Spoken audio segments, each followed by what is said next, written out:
Naisipan kong gumawa ng macaroni, at ibang version ang gagawin ko. At ito ang mga ginamit kong ingredients.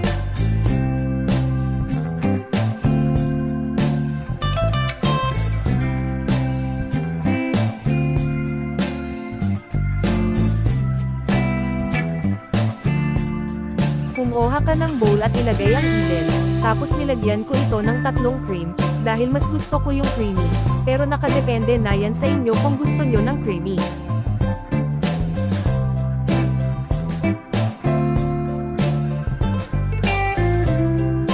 At ilagay ang lady's choice. Pagkatapos isunod naman ang raisins at haluin ito.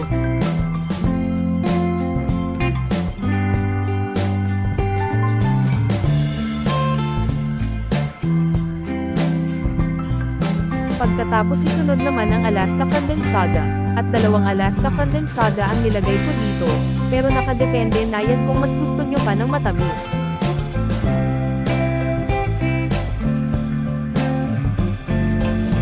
At haluin lang ito.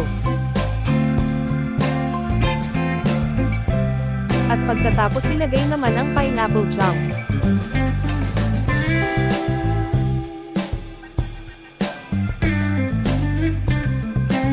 At kung malambot na ang inyong macaroni, ilipat naman ito sa isang bowl at i-grill ito.